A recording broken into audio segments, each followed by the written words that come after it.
been a long day. Hey friends, you're watching BrainStormAcres. I'm Henry. And I'm Irene. Today we're going to talk about something hot.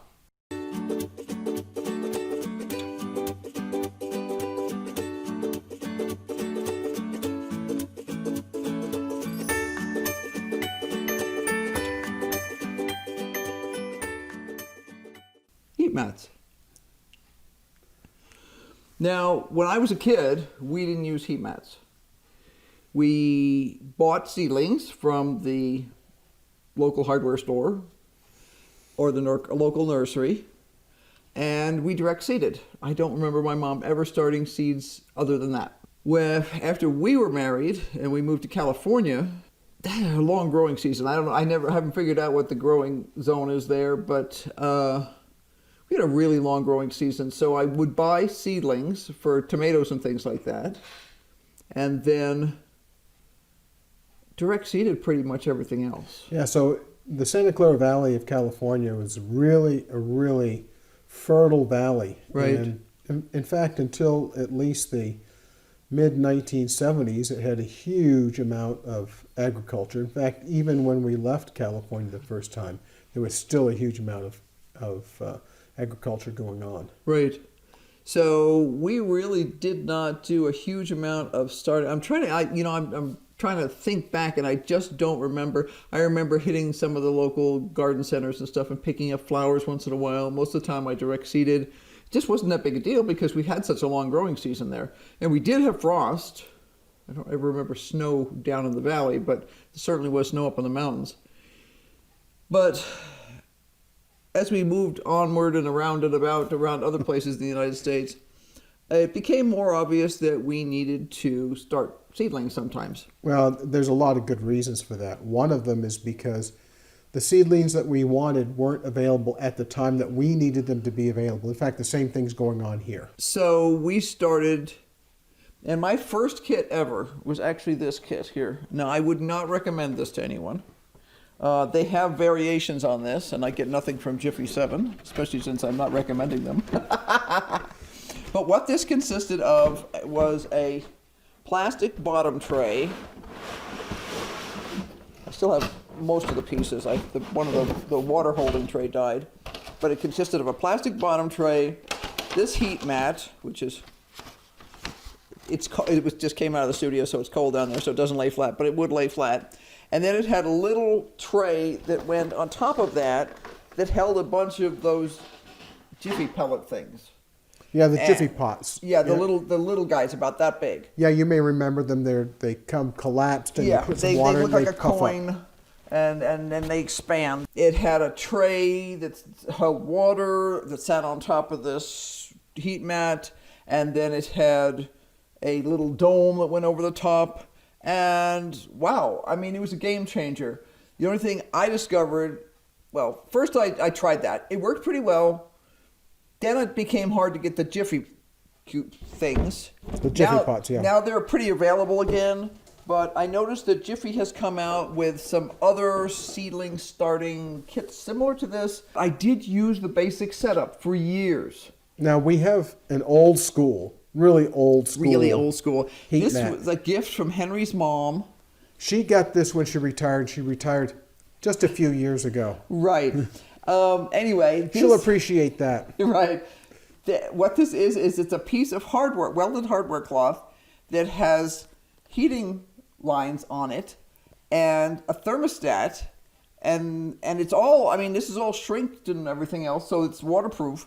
But you just literally stuck this on a table and put seedlings on top of it, pots with seeds in them on top. And I used this thing for years.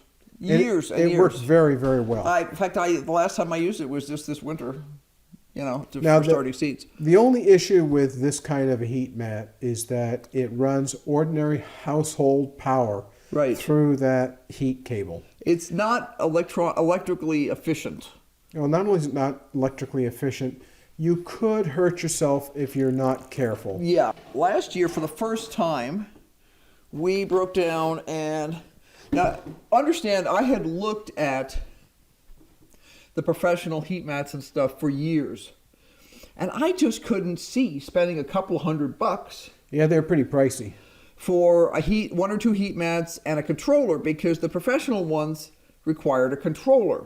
You just stick this on the, as it says, a dry and flat surface, plug the heating mat into the standard outlet, set the propagation tray and or other devices on the heat mat, cover with a humidity dome, and wait. And it works pretty well. It does. Now, there's one problem with it. Don't place the heat mat on rougher pointed surfaces because they don't want you to poke holes in it, because there's still electricity running through here the same way as the old school one. To be honest, they just don't want you to think about it that way because they don't want you to be afraid of using it. This has a water resistant cover. I wouldn't call it waterproof because you shouldn't dunk this in water. Yeah, you would have like this would go on our table, and then we would have a tray that we would make sure was waterproof that would go on top of this, and then our seedling trays go in that.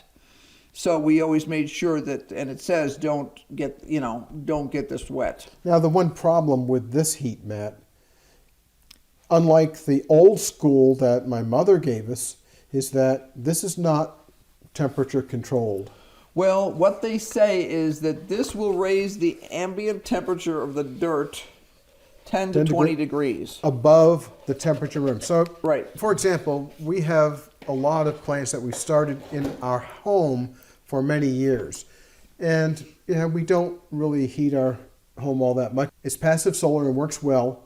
However, if it's 60 degrees in the great room and we have that heat mat under it, it's going to get between 70 and 80 degrees, which isn't bad. But the days that you have sun come in and you forget to unplug it. Right, what I normally do, and you could do this with a timer too. I just have chosen not to because I'm always poking at the plants and stuff anyway, and it's just an excuse to make sure everybody's moist and happy and all that kind of other thing. Is every morning, first thing in the morning, I open the drapes, I check to make sure everybody's watered enough, I unplug the heat mat during the day. But this time, Henry ran off and decided to do something wild and crazy. Yeah. So remember Irene said that when we were first looking at the thermostat-controlled heat mats, they were hundreds of dollars between the heat mat and the controller. Right, a lot of times the thermostat would be $100 or $200, and then each mat would be $100 or more dollars. And we normally at the time were only growing a summer garden.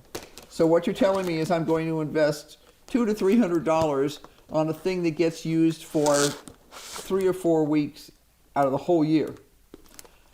And I'm sitting there going, that would buy a lot of dirt and seeds and even seedlings. So it was too much at that time.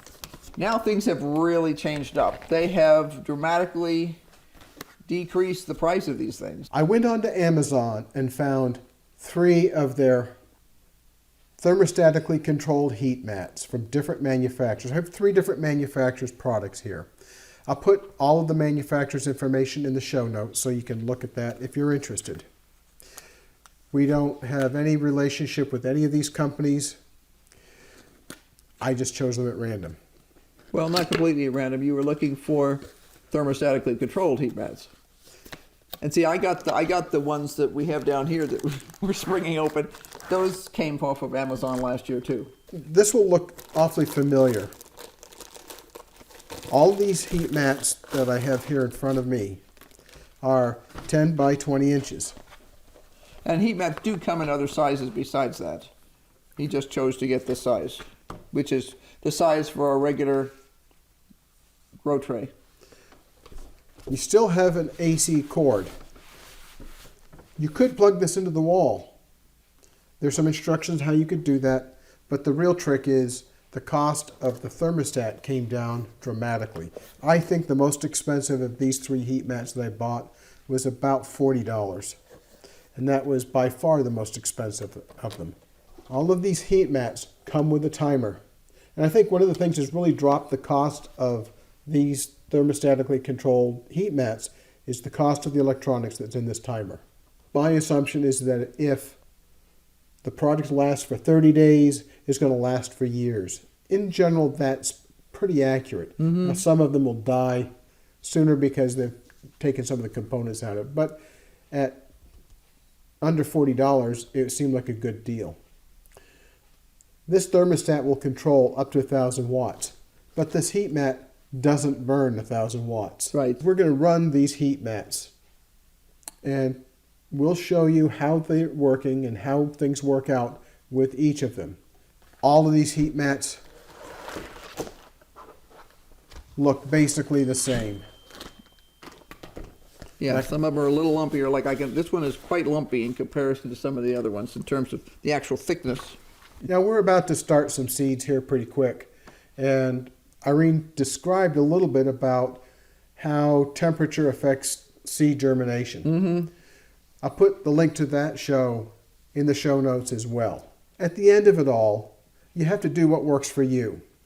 For us, we're going to give these heat mats, these thermostatically controlled heat mats, a go, because the old school, very old school, thermostatically controlled heat mat that my mother gave us works amazingly well. It does. Like I said, I used this just this past winter to start a bunch of stuff that we have growing in the greenhouse right now. And the reason I like it is because I could have a full-size tray on it and then partially something else. All of these heat mats here are 10 by 20 inches. Well, that's actually within the metric equivalent of 10 by 20 inches. Right. So you can put a standard hobby consumer kind of tray on it. You can't put the giant trays that we have, like the...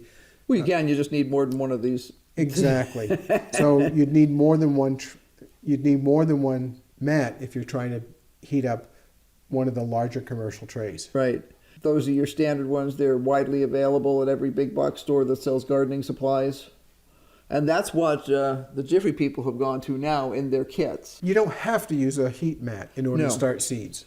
But I'll tell you what, if you're serious about it, the real advantage to it is it can give you, even the inexpensive, non-thermostatically controlled ones, can give you such a boost.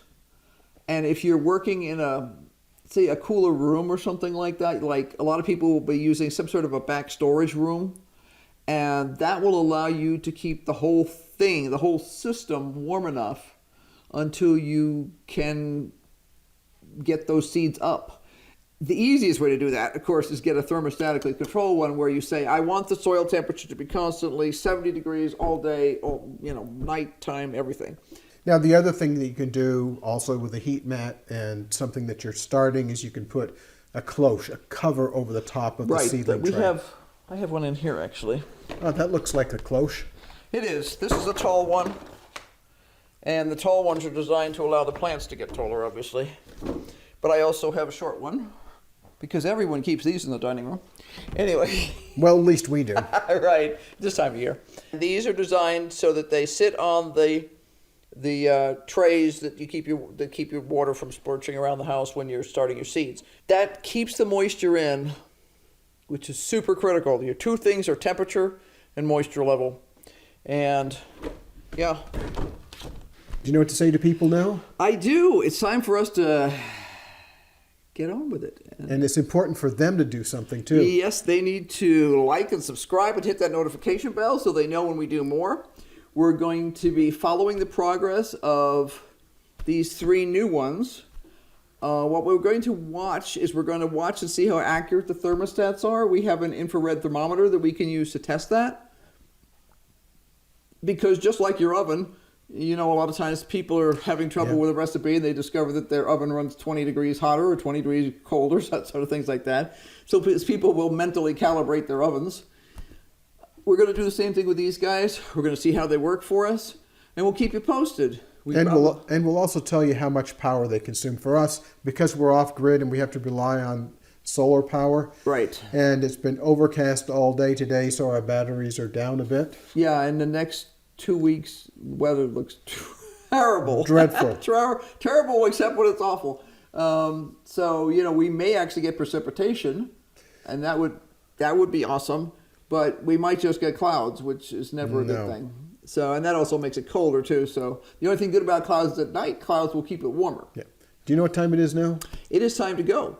So until next time, bye. Bye.